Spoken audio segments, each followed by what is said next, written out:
Bienvenue à la Chambre de commerce et d'industrie du Mans et de la Sarthe. Aujourd'hui, je reçois Sébastien Philippe. Bonjour. Bonjour. Alors Sébastien, vous êtes le directeur général de Hawk Racing. C'est une entreprise dont on va bien sûr discuter dans quelques instants. Mais le but de l'émission, c'est de savoir comment vous en êtes arrivé à être directeur général de cette société.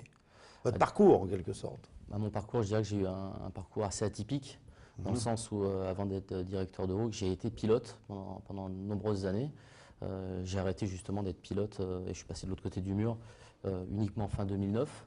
Donc j'ai intégré la structure de Hawk Racing en tant que sporting manager, je dirais, où je m'occupais des pilotes la première année, c'est-à-dire début 2010. Et j'ai récupéré cette fonction au début de 2012. Mais jusqu'à fin 2009, j'étais derrière le volant avec mes petits camarades de jeu.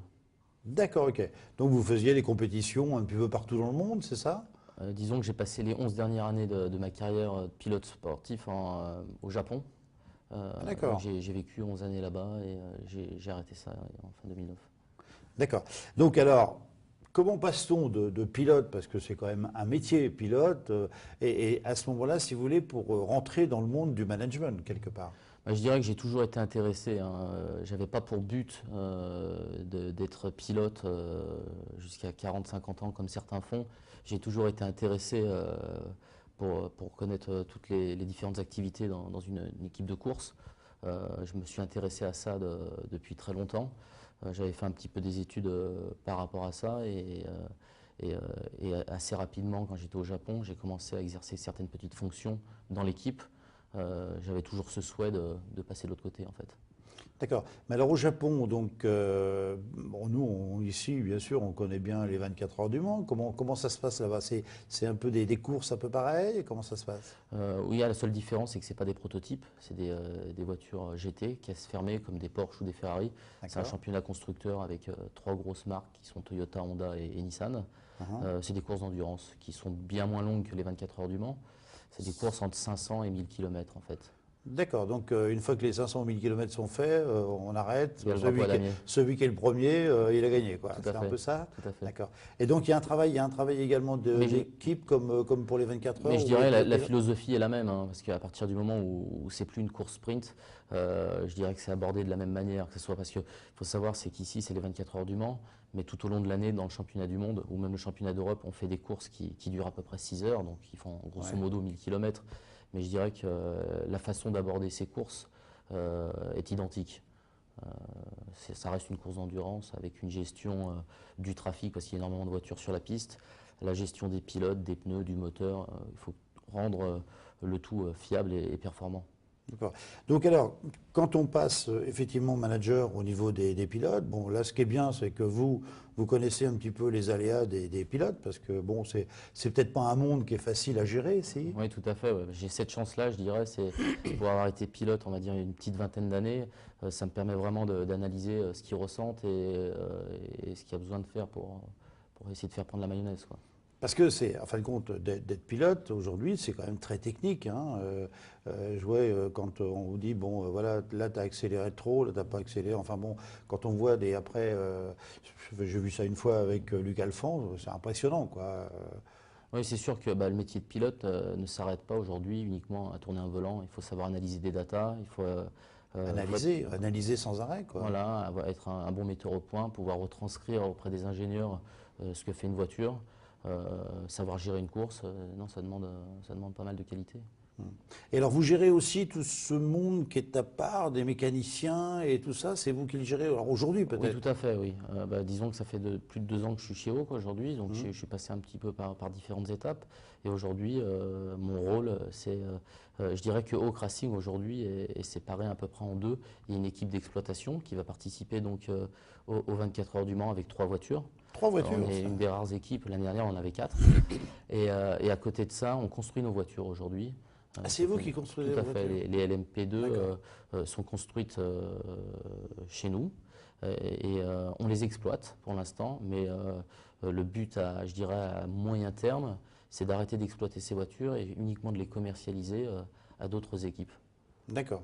Alors la voiture qu'on a devant les yeux, là, c'est une LM P1.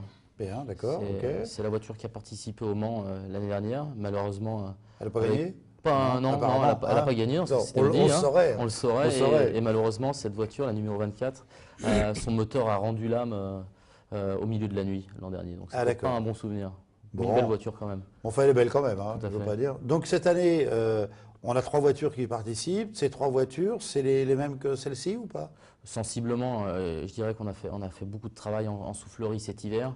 Le règlement a un petit peu changé pour 2012, où on est obligé d'avoir sur le capot arrière une dorsale et des ouvertures au-dessus des ailes pour justement essayer de diminuer l'aéro de la voiture, la charge aéro. Sinon, il y a eu quelques soucis de proto qui s'envolaient ces dernières années. Oui. Donc le règlement est allé dans ce sens-là.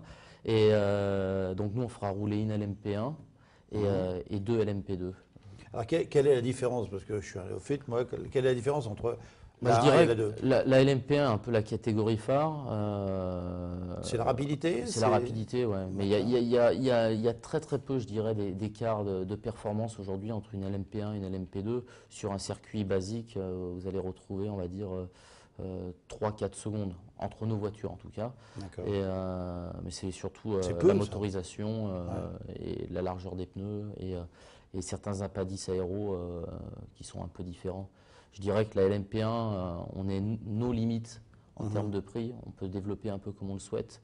Quand la LMP2, c'est une catégorie cost cap où on doit pas dépasser un certain prix, un prix de vente de voiture et une voiture qui est homologuée pour la saison.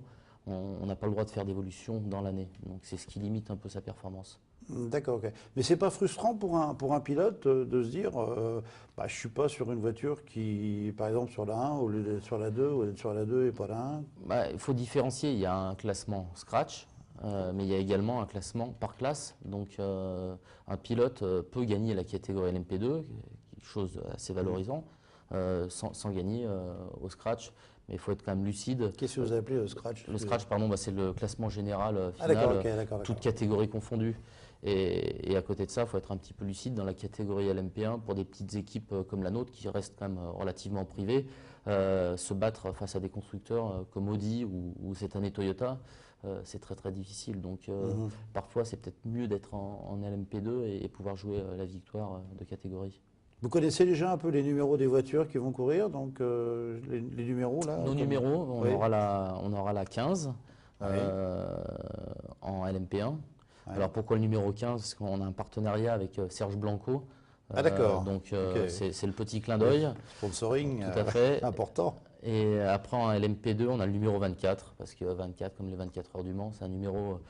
c'est vous qui choisissez les numéros? Disons qu'on a eu la chance de l'avoir récupéré il y a 4 ans, et depuis on le garde, on a fait la demande, et on a réussi à l'avoir, donc on se le garde. Et puis la troisième voiture a le numéro 35, qui n'a pas trop de signification. Non, d'accord, bon, enfin, peu importe. L'important, c'est que si elles peuvent être à l'arrivée, ce serait génial, et surtout de gagner, ce sera encore mieux, quoi. On le souhaite. Il y a 3 pilotes, c'est qui là, sur la 1, c'est qui les 3 pilotes? Sur la voiture LMP1, dans le monde du sport automobile, oui. C'est Guillaume Moreau, qui est un pilote très talentueux, qui a fait de très beaux résultats dans différentes formules de promotion. Bertrand Baguette, qui est un pilote belge qui a participé au championnat IndyCar et au 500 miles d'Indianapolis, qui a été également champion de Formule Renault 3.5, et un petit jeune Autrichien plein de venir qui s'appelle Dominique Kramer. Donc ça c'est pour la catégorie LMP1. Et en LMP2, nous avons donc Jacques Nicolet qui est le propriétaire de l'équipe. Ah, c'est lui qui court? Tout à fait. Avec 2 autres pilotes qui sont Mathieu Lahaye et Olivier Plat. Concernant la troisième voiture, nous n'avons pas officialisé, sachant que c'est une voiture qui roule uniquement pour les 24 heures du Mans, mais qui ne participe pas au championnat du monde.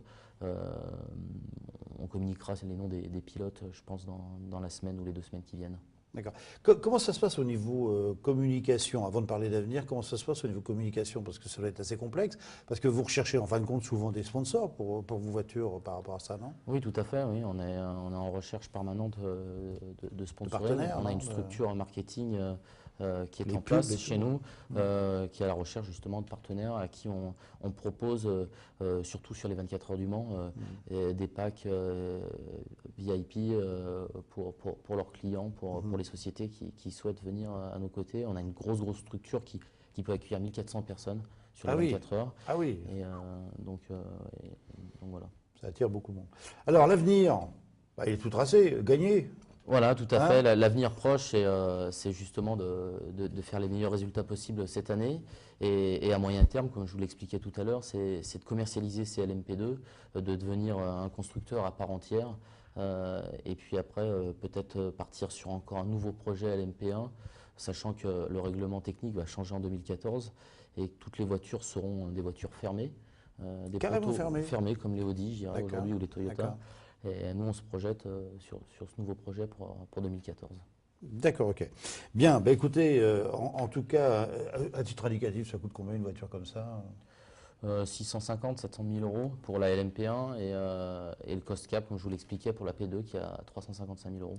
Bon, je vais attendre un petit peu avant de Voilà. changer la mienne. Je vous remercie en tout cas. Bien, bah écoutez, un grand merci. C'est moi, je vous remercie. Effectivement, Sébastien. Et moi, je vais recevoir tout de suite derrière Maryse Gauthier qui va nous parler aussi de communication. Maryse Gauthier, bonjour. Bonjour. Alors Maryse, on a fait récemment une étude de lectorat par rapport à notre magazine, ce super magazine, le Ménéco. Alors, Parlez-moi un petit peu. c'est exact. Ménéco, c'est le magazine d'information économique sur l'économie locale, qui est envoyé à toutes les entreprises de la Sarthe et qui est édité par la Chambre de commerce. Et nous avons donc enquêté nos lecteurs. 450 chefs d'entreprise ont été appelés selon un échantillon représentatif et on leur a demandé leur avis sur le magazine. Et il en ressort globalement qu'à 90%, ils nous connaissent déjà. Et ils sont à 70%, ils nous lisent. Voilà, ils trouvent le magazine intéressant, voire plutôt très intéressant. Il est clair que ça repositionne le magazine sur l'information économique locale. On est bien un magazine territorial. Donc on se distingue des autres grands magazines nationaux et ce n'est pas notre volonté. Donc voilà, ça ancre le magazine, qui est un magazine qui date de 1974, donc ça explique aussi son taux de lectorat et son taux de connaissance. C'est bien. Donc c'est un vieux titre, mais c'est un titre aussi qui évolue parce que il y a la version papier qu'on envoie gratuitement à toutes les entreprises, mais comme on avait aussi des demandes pour pouvoir avoir ce magazine, on l'a aussi mis sur le web pour qu'il tisse sa toile. Donc il est maintenant sur un site internet meneco.fr. Et puis on a aussi développé un compte Twitter et Facebook, et là aussi le nombre d'abonnés au quotidien augmente. Donc c'est un vieux titre qui évolue bien. Donc ça veut dire qu'on est passé, parce que là c'est 16 000 documents entreprises à la louche, qui sont envoyés, mais en plus de ça, maintenant il y a encore ceux qui vont sur le site. C'est-à-dire que nos téléspectateurs là, peuvent aller sur le site de la Chambre Voilà. pour voir ce qui s'y dit, quoi. Exactement, alors ou sur le site de la Chambre ou sur le site de meneco.fr qui est un peu plus dynamique parce qu'en fait on y met de l'actualité Twitter, Facebook au quotidien, mais aussi toute l'actualité de la Chambre de commerce aussi en direct. Ce qui est intéressant, c'est qu'on ne parle pas que d'économie, il y a aussi toute la partie, je vais dire, des communes ou des communautés de communes, c'est ça? Oui, parce que dans nos lecteurs, on a aussi toutes les collectivités territoriales, donc les mairies, les communautés de communes, les pays. Et on a toujours une rubrique que l'on développe et on fait le tour de toute la Sarthe et on parle de la vie, alors sous un angle économique, mais de toutes nos collectivités. D'accord, ok. Donc, en fin de compte, tout le monde peut aller dessus. Ça me paraît quelque chose d'assez intéressant et important. Bien, écoutez, en tout cas, Maryse, un grand merci, Merci. pour nos téléspectateurs. Et puis nous, bien sûr, on se retrouve la semaine prochaine. Au revoir.